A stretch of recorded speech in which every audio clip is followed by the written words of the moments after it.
Ada yang bertanya, kalau untuk jadi presiden di Indonesia katanya memerlukan biaya sekitar 9 triliun rupiah atau sekitar berapa?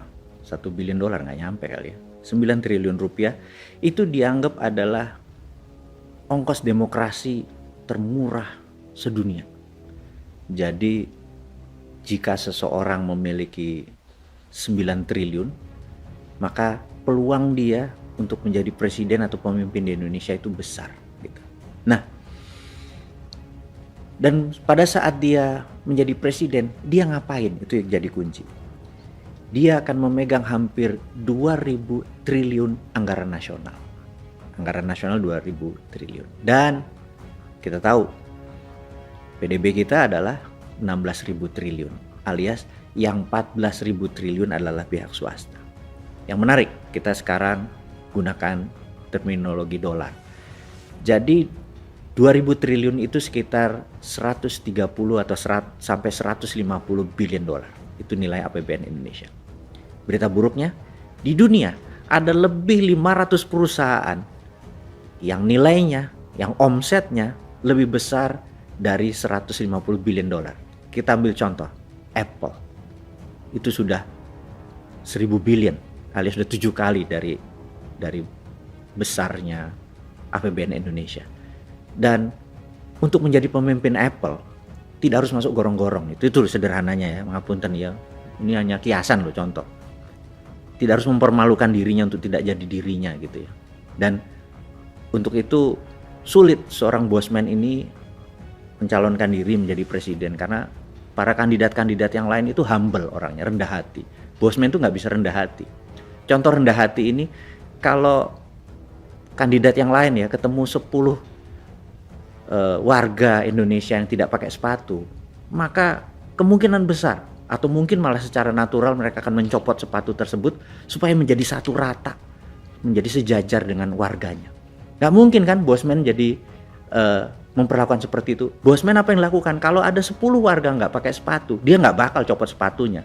Yang pasti adalah gue beliin itu semua orang sepatu biar sama pakai sepatu. Itu aja bedanya.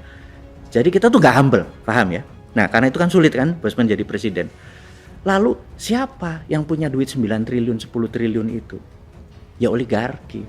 Jadi nggak heran di demokrasi yang belum dewasa, rakyatnya bisa dibeli, maka oligarki itu bisa membayar kandidat-kandidat untuk lolos menjadi pemimpin Indonesia, untuk mengelola yang 2000 triliun tersebut, dan untuk membuat kebijakan yang 14.000 triliun tersebut supaya beredar di kalangan oligarki doang. Kira-kira ya, ini jahat ya gua ngomongnya ya. Tapi ini hanya untuk wake up call, untuk alarm doang, untuk lu pada bangun semua gitu ya, berpikir ada benernya juga kali ini bosman ngomong kayak gitu. Lalu siapa yang punya 9 billion itu yang tidak oligarki? Ya hanya bosman juga, tapi itu nanti ya rahasianya ya. Gue kayaknya harus manggil dulu bawa kendi muter-muter itu dulu supaya langit kasihan sama gue gitu ya. Jadi intinya adalah ada cara kedua nih. Cara kedua untuk menjadikan non-oligar menjadi pemimpin Indonesia. Itu rumusnya. Bagaimana caranya? Gimana kalau kita ke sejarah lagi? Biasa nih bosman apa-apa ke sejarah, ke belakang, agar ada landasan berpikir, ada referensinya. Karena akademisi tanya, apa alasan lo? Apa referensinya gitu. Kita kasih bos, tenang bos. Jadi Anda sekolah jauh-jauh, kita fulfill atau kita penuhi ego ilmu tadi. Bahwa apa landasan Anda berpikir bahwa bisa menjadikan pemimpin negara ini tanpa bergantung pada oligarki gitu ya. Anda semua tahu dulu saya secara ecek-ecek pernah sekolah di negeri seberang dengan keilmuan yang sedikit tidak terlalu penting, karena itu bosman kan tagline-nya adalah wong bodoh ngaku pinter. Ya tetap saat ini ya wong bodoh yang ngakunya aja pinter, sok-sok baca buku gitu ya biar kelihatan pinter. Intinya adalah kita ingetin bahwa latar belakang aplikasi psikologi yang pernah saya peroleh dulu itu mudah-mudahan bisa membenarkan pada saat teori menjadikan seseorang jadi presiden atau pemimpin Indonesia tanpa bergantung pada oligar atau dananya oligar. Nah, dulu tuh sewaktu mengambil pelajaran applied psychology itu, saya punya sahabat JB panggilannya, atau John Buchanan, ya nggak penting lah nama tersebut. JB ini kalau adalah orang yang membuat saya seperti ini sekarang mungkin besar sekali. Jadi kalau kami ada pelajaran psikologi, misalnya waktu itu kita diajarin tentang underdog effect gitu ya, underdog. Wah, guru kita selama 2 jam di kampus mengajarin tentang underdog effect. Profesor namanya Profesor Stadler, well respect profesor di California gitu ya, dia mengajarkan. Terus wah, JB ini selalu exciting gitu ya, begitu keluar selalu dia bilang, lu ngapain nih gitu ya, nggak ngapa-ngapain, lu tolong gua. Jadi saya tuh selalu jadi victimnya dia, karena dia asisten dosen. Jadi kalau dia seneng, nilainya tinggi, dosen tinggal oke-oke aja karena muridnya banyak gitu ya. Nah, JB ini selalu bilang, what do you do? Nothing. Lu bantu sama gua, lu jadi cari responden gitu ya. What do I do? Gua ngapain gitu ya. Terus dia bilang, bawa flip chart 2. Terus di flip chart 1 dia tulis kecil gitu ya, gambar, terus tulis E gitu ya. Terus di flip chart besar ditulis B gitu ya. Terus kamu cari responden, ngerespon mana bela mana. Saya nggak ngerti. Waduh, ini tentang underdog effect katanya gitu. Terus ya gue ngapain gitu. Nanti lo bilang, ini negara A sama negara B ini akan berperang. Kira-kira lo berpihak pada mana gitu ya. Jadi udah ada asal doang lewat. Saya bilang, excuse me, permisi, saya lagi ada dapat tugas dari kampus untuk mensurvey. These 2 country are going to war gitu ya. Country A yang kecil sama country B yang besar going to war. Menurut kamu kira-kira negara mana yang bakal perang? Terus dia tulis di kertas, masukin, sampai kira-kira 100 responden gitu ya. Nah, begitu selesai dibuka nih sama JB.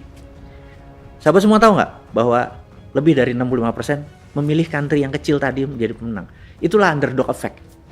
Jadi sahabat semua, kalau nanti tahun 2022 akhir November katanya di Qatar ada pertandingan World Cup. Kalau Anda taruhan yang underdog ya, karena Anda dapat spread 2 nih. Lihat aja bahwa 60% pasangan Anda yang di bawah bakal menang. Ini bukan gua ngajarin judi, tapi untuk menceritakan bahwa underdog effect itu memang ada gitu ya. Jadi karena itu nomor 1, kalau kita posisinya underdog, chance kita menang 60%. Mulai paham ya? Nanti kita akan sampai sana nih psychologicalnya. Nah, sama kita kembali sekarang ke Amerika. Di tahun 1890 sekian, itu oligar Amerika ada namanya Vanderbilt yang memiliki jaringan kereta api, ada Rockefeller yang memiliki kontrol atas minyak bumi dan Jean Paul Getty, kemudian ada JP Morgan sebagai funder yang sangat besar, ada raja besi yang namanya Carnegie gitu ya, Andrew Carnegie. Orang kayanya luar biasa banyaknya dan benar-benar kaya. Bahkan kekayaan para oligar itu dibandingin kekayaannya Bank Sentral Amerika masih kaya oligar gitu ya. Untuk bukti. Kita teman-teman muda ini kan, Anda semua adalah gadget dan bangsa yang digital sekali. Zilenial dan milenial yang antara 40 tahun ke bawah ini Anda adalah generasi digital. Anda cek di Wikipedia. Di tahun 1899 Filipina waktu itu minta merdeka dari Spanyol, dan syaratnya Spanyol gampang, minta bayar 20 billion US dollar. Valuasi kira-kira waktu itu ya, tentunya dalam mata uang bukan dolar. Dan Filipina tidak punya uang seperti itu, maka Filipina meminta Amerika, karena itu dalam pandangan lain Filipina adalah negara yang dimerdekakan Amerika dan Filipina adalah bangsa yang dikontrol oleh Amerika, karena kemerdekaan dibeli. Beda kayak Indonesia, kemerdekaannya pakai bambu runcing tumpah darah. Indonesia memang fight memperoleh kemerdekaan tersebut gitu ya. Sekali lagi, kita bukan merendahkan Filipina, tapi sejarah bangsa itu membuat berbeda, kita harus respect satu sama lain. Nah, pemerintah Amerika waktu itu tidak punya 20 billion dolar.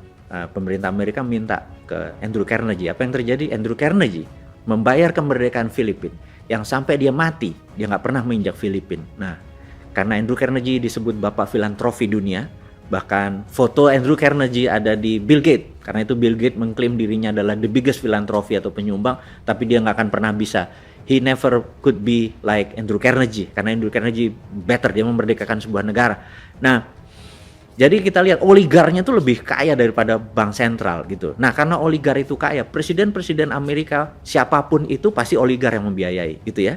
Nah, sampailah di tahun 1910, 11, 12 sampai segala macam, di mana oligar itu sangat kuat mengendalikan, kaya miskinnya sangat ekstrim, buruh itu nggak ada nilai dan sangat rendah kesehatannya, kelayakannya untuk hidup sangat rendah, dan banyak yang gerah. Nah, sampailah suatu hari ada 3 orang kalau di Indonesia ya, kayak lembaga survei gitu ya, yang suka mensurvei konstituen atau mensurvei calon kandidat gitu. Nah, 3 orang ini sedang duduk-duduk di kafe, kemudian dia menengok ke samping, itu ada satu orang senator, ya cukup biasa aja, nggak dibilang loser tapi juga nggak dibilang spesial. Senator ini bernama Warren Harding gitu ya. Nah, dia tinggi, besar, ganteng, dan dia lagi shoe shining, lagi nyemir sepatu, kan dulu duduk itu ada yang nyemir. Terus mereka bertiga ngeliat, wih, ini orang keren juga, boleh juga nih kita jadiin presiden gitu ya. Itu kata 3 orang itu. Terus mereka bertiga datang ke Harding, dia bilang, lo mau jadi presiden Amerika? Harding bilang, oke, tapi lo ikutin gue ya. Dia ikutin tuh bener-bener, dia ngomongnya di draft, tindakannya. Dan kebetulan Warren Harding ini tinggi gitu ya, 6 feet something gitu, 180 hampir 190. Secara psikologi, sekali lagi ini ilmu psikologi, kalau orang tinggi itu maka orang kita yang di bawah ngelihatnya itu posisinya submission, atau bahwa di atas tuh posisinya otoritatif gitu ya. Jadi karena dia tinggi, ngelihat orang tuh otoritatif, jadi kelihatannya keren gitu ya. Jadi mengerti kenapa orang tinggi terkadang mempunyai nilai lebih gitu ya. Nah, Warren Harding ini tidak pinter-pinter banget, tapi di semua perkataannya, tindakannya di drill oleh 3 orang ini. Dan dananya dari mana? Anggap di Indonesia sekarang 9 triliun itu dikumpulin dari UKM gitu ya. Dari pengusaha UKM receh dikumpulin.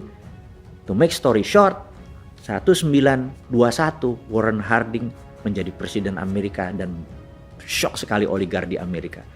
Dia nggak berumur panjang, hanya 2 tahun dia di Gedung Putih, dan dia bisa dikatakan presiden terkorup karena banyak sekali oligar membayarin dia, dan dia terima. Tetapi timnya dia membentuk sesuatu yang baru. Dan oke, kita skip ceritanya, tapi Anda boleh lihat detailnya tadi, bahwa sejak saat itu puncaknya nanti adalah di tahun 1930 krisis karena terjadi serangan terhadap peraturan dari negara, menekan oligarki, menekan para konglomerat, membuat UKM naik. Intinya banyak yang sakit hati di oligarkinya. Intinya lagi tahun 1930 Wall Street collapse gitu ya. Nah, collapse-nya Wall Street ini membuat dunia goncang, membuat Nazi akhirnya bergerak di Jerman dan lain sebagainya. Tetapi saat ini Amerika tuh menjadi negara yang paling adil, di mana jumlah orang kayanya, UKM-nya, dan negaranya benar-benar 1:1 menjadi seimbang. Kalau dulu ini 80% gitu ya, yang ini 10%, negara cuma 10%. Sekarang menjadi berimbang. Dan Warren Harding itu game changing, bisa dikatakan game changing. Jadi sahabat semua, bukan berarti untuk menjadi presiden itu harus oligar sebagai fundernya.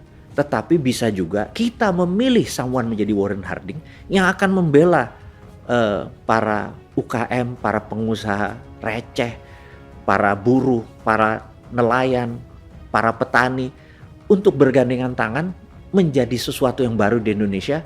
Ini game changing. Abis itu akan seimbang, oligarnya, rakyat umumnya, UKM-nya, dan negaranya menjadi seimbang. Dengan kekuatan 3 hal inilah yang membuat Indonesia ke depan menjadi the strongest country in the southern hemisphere sekali lagi di wilayah selatan Khatulistiwa. Dan 2045 itu hanya pada saat ulang tahun Indonesia ke-100 itu baru hanya 23 tahun lagi dari sekarang. Dan tidak mungkin kalau ini semua terjadi di 2024, Indonesia akan menjadi negara yang powerful dengan tidak menghilangkan oligar, tapi menyeimbangkan kekuatan pasar dan kekuatan pengaruh. Saya rasa pelajaran kali ini adalah sampai di sini dulu. Terima kasih buat Anda semua. Salam sehat selalu.